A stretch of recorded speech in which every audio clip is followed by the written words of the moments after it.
Hello and welcome to the WRAP, WRAL's politics podcast. I am state government reporter Will Doran, and here with me today is nobody. Loyal listeners will know that sometimes my colleagues Laura Leslie or Brian Murphy co-host the show, and they are both out on assignment doing important political work today. So I am hosting solo. We've had a really busy week. I will go through it all. We'll try to wrap this up pretty quickly. But let's start, of course, with the big news. The Prime Minister of Japan in Raleigh, Greensboro and Raleigh, Fumio Kishida, came here after a state dinner at the White House with President Biden. He's meeting with Governor Roy Cooper, and they talked about economic development. Governor Cooper has pushed hard for years on bringing in jobs from Japan. And this actually started under former Governor Pat McCrory. He had pushed for a Toyota auto plant when he was governor, and then Cooper came in before that deal sort of finished. The plant ended up going to Alabama. It had looked like a failure for the state at the time, but it planted a seed with some Toyota executives that, hey, North Carolina seems like a pretty good place to do business. They ended up putting a massive electric vehicle battery plant here. It's going to open in 2025, employ 5,000 plus people. So the Prime Minister was touring that plant. He was touring a Honda facility in Greensboro that makes jets. And they also announced that a Japanese biotech company, Fujifilm, is expanding its operations in Holly Springs. It's already got a plant there, makes vaccines and does some other cell culture science work. It is adding $1 billion to that plant and is going to, in investments, and is going to create about 680 jobs in exchange for some taxpayer-funded incentives from the state and from Wake County and Holly Springs officials as well. So it's been just kind of a whirlwind visit with them. WRAL has covered the heck out of this visit. If you would like to go see video of that or read more of our in-depth reporting on these economic development efforts and just kind of the cultural exchange in general, that's all on our website. I definitely suggest it. It's been truly a team effort. I've participated a little bit in some of those stories, but there's been maybe a dozen or more people who have been working on those. So definitely go check that out. We're going to talk about a lot on this podcast. Other than that, we have some budget updates that we got from House Speaker Tim Moore this week. There was a White House cabinet official in Fayetteville. Why was he there? We had a couple congressmen in Ukraine. The Supreme Court was very busy this week with oral arguments.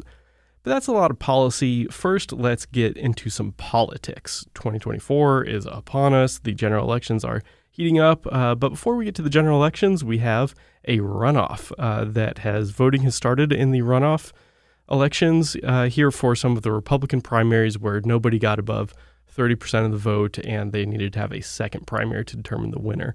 We're going to have primaries for the Republican Party in the lieutenant governor's race, in the auditor's race, and in the 13th district for Congress, which is here in the Triangle. It covers parts of Wake County, all of Johnson County, and then a lot of the counties sort of on the periphery of the Triangle. And probably whoever wins this primary is going to be representing the area in Washington. There is a Democratic candidate in the race, but this is a very heavily Republican district. Runoff is between Kelly Daughtry and Brad Knott, and earlier this week, former President Donald Trump endorsed Brad Knott. So that obviously does not guarantee that he will win the race, but that is certainly a coveted endorsement in Republican Party politics. I should note that Daughtry has been picking up some endorsements of her own as well, and of course Trump isn't the only person to endorse Knott, so both of them have some allies, some surrogates who are really pushing. On paper, the two candidates look pretty similar. They are both Triangle area attorneys from wealthy, well-connected, politically connected families, but they have some different visions of how the state should go. My colleague Andy Spay has been writing a lot about that race, that runoff, and he's got some more reporting coming out on that. I definitely suggest people watch for that over the weekend. The 13th district, Kelly Daughtry, Brad Knott runoff. At the state level, looking ahead to politics, we know that immigration is going to be a huge issue in the elections for governor, for president, for Congress, and the state legislature is going to move ahead with an immigration bill forcing sheriffs to work with ICE, the Immigrations and Customs Enforcement. Now, if this sounds familiar, it's because the legislature has been talking about this for years. Governor Roy Cooper vetoed this same idea several years ago At the time, there were enough Democrats in the legislature to uphold that veto, so it did not become law. Now Democrats have lost the ability to block vetoes. Republicans have a veto-proof supermajority, and the bill passed one chamber in the legislature last year, but it never moved. And why, you ask? Well, it's so that it can get brought back up in 2024, an election year. Talk about immigration, a key issue. All of our polling, all of everyone's polling shows that immigration is a key issue on the top of mind for voters, and not just Republican voters, Democrats and independent voters as well, although it's particularly on the mind of Republican voters. And then we also saw, speaking of the governor's race, Josh Stein, the Attorney General, had a press conference announcing that he has, or his office has resolved the backlog of rape kits in North Carolina, untested sexual assault evidence that had really plagued the state for a long time. I mean, these were pieces of evidence from years and years past that were just sitting untested. No one had bothered looking into them, looking at this DNA evidence. And as they've slowly been tested, it's led to arrests from assaults in the 80s, in the 90s. And, the victims have had to wait for years for justice, but it finally has come as they've worked on this backlog. And that was, as people may recall, actually a key issue in Stein's 2020 re-election efforts when he was running for re-election as Attorney General. Jim O'Neill, the Republican who's running against him, who's now in the lieutenant governor runoff that I spoke about earlier, he had slammed Stein over that rape kit backlog. Stein had hit back, suggesting that, maybe O'Neill was part of the problem himself. That actually led to criminal charges being not filed, but considered by a grand jury against Stein and some top campaign aides. He sued, saying that was a First Amendment violation. You can't charge someone with a crime for stating a political opinion. And he won. The federal courts here struck that law down as unconstitutional. So he won that case in court previously, but now he has also resolved that kind of political liability heading into the governor's race. So that is probably good news for the Stein campaign. Let's take a quick break right here, and then we're going to come back and talk about some of those policy issues that I mentioned earlier with cabinet official in Fayetteville, budget, all sorts of really fascinating things. Stick around.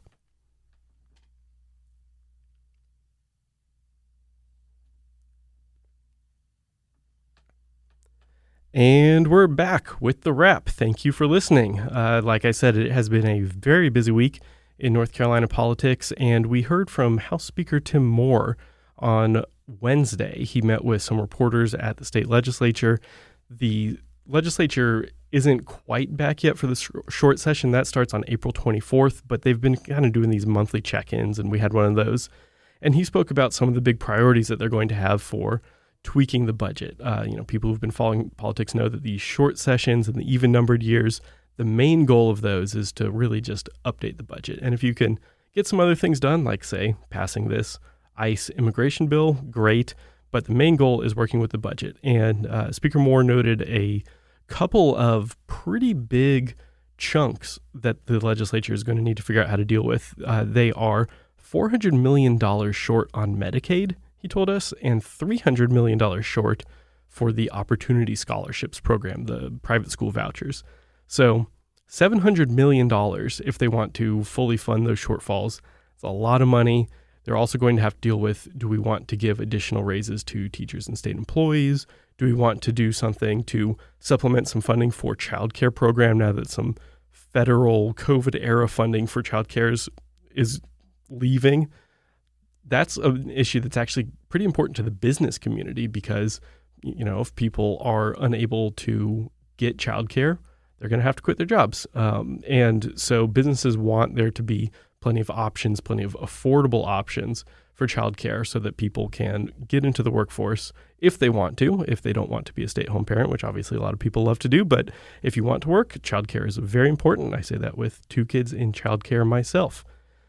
So all of those things, the vouchers, Medicaid, raises, childcare issues, do we give an additional COLA to retired government employees? Do we take some of the surplus that we're expecting to have this year and actually put it towards paying down some of the state's debt or cutting taxes further than is already planned? There's going to be a lot of discussion on how to spend any sort of surplus that we have. We don't have the exact numbers yet on the surplus, but those are expected soon. And people are saying so far that the short session will probably end before or by the July 4th holiday. I'll believe it when I see it. The legislature is famously fond of staying late, even when they say they're going to keep things quick and short. So we might be in for a few months, but obviously people have got to go hit the campaign trail. November is approaching. Now, down in Fayetteville earlier this week, Michael Regan was in town. He's the former North Carolina environmental chief. He is now President Biden's EPA chief. And he was there talking about PFAS. People will remember the Chemours plant in Fayetteville that made this chemical called Gen X. They had been secretly dumping it into the Cape Fear River, which is unfortunately the main source of drinking water for most of southeastern North Carolina. And there have been class action lawsuits about this. The state has filed lawsuits about this. There's been a ton of legal work dealing with the pollution caused by Gen X, PFAS, what is known as forever chemicals, because once they get into your body, they stay there. They don't leave your bloodstream, and they can potentially be cancerous. There's been very little research into these chemicals and what they could actually do, and that's the case for all chemicals that are on the market. There's very little research done into anything that the EPA regulates. And so these new rules that he was here in Fayetteville to announce are looking at air emissions that factories put out that make chemicals like this and what they can pollute, the amount that they can pollute into the air. And they say that is going to be a key tool to stop these things from getting into people's bloodstream. Obviously, it's already out there, but they want to lower the limits. There's also some drinking water rules. That's something that is very near and dear to a lot of people's hearts, and not just in southeast North Carolina. I mean, these things have been found in Pittsburgh. They've been found up in Greensboro. These chemicals really are everywhere. And it's not just North Carolina, plenty of other states. West Virginia has had some particularly well-documented problems with PFAS.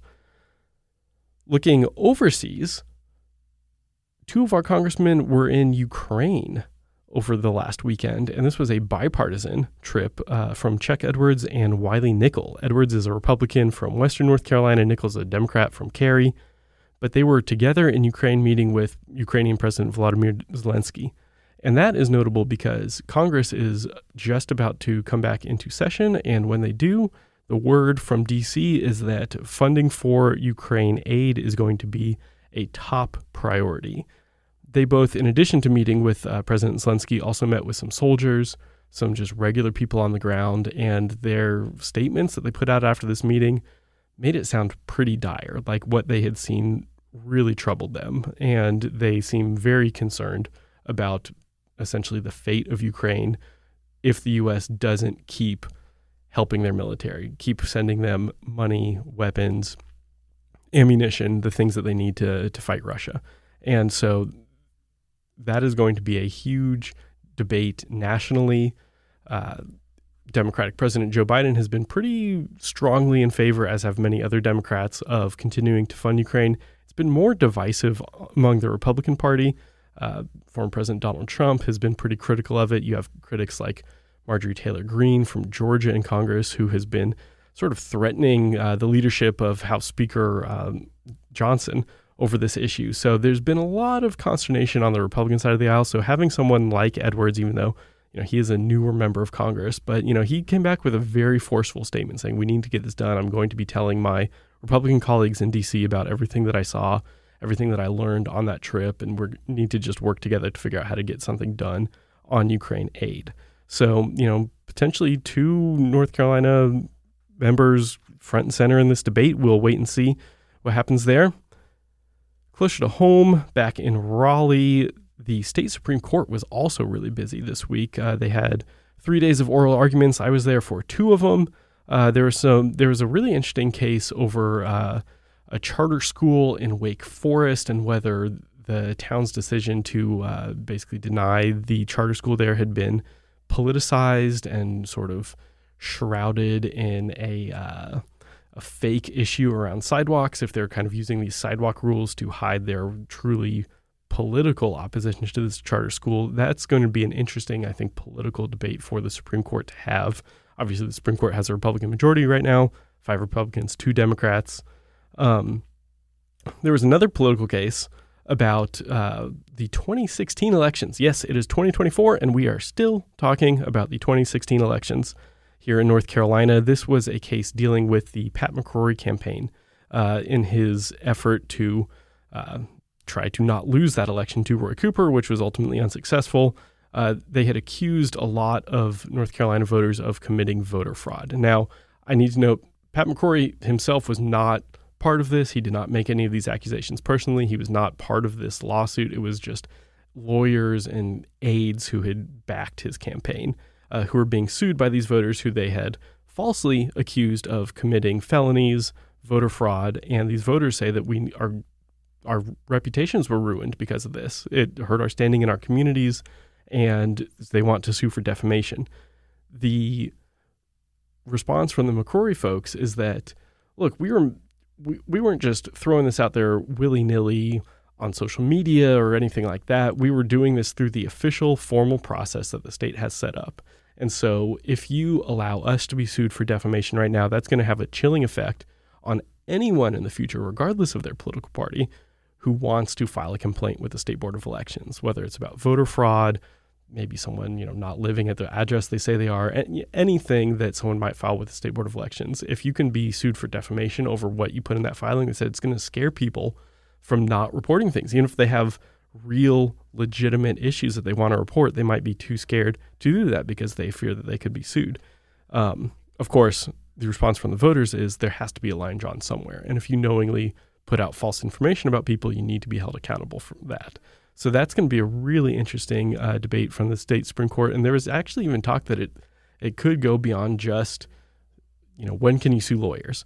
It could affect doctors. They were talking about potentially, if a doctor writes a document that could be used in a legal case or, for their own professional use, and it has, potentially defamatory things in it, could a doctor be sued for what they write in an official report? So this case could have wide-ranging impacts beyond just state politics. And then finally, there was this case out of Kinston, North Carolina, at the Supreme Court, dealing with whether the town council there had been racially discriminating against black residents in the way that it picked which properties to condemn and to threaten with demolition.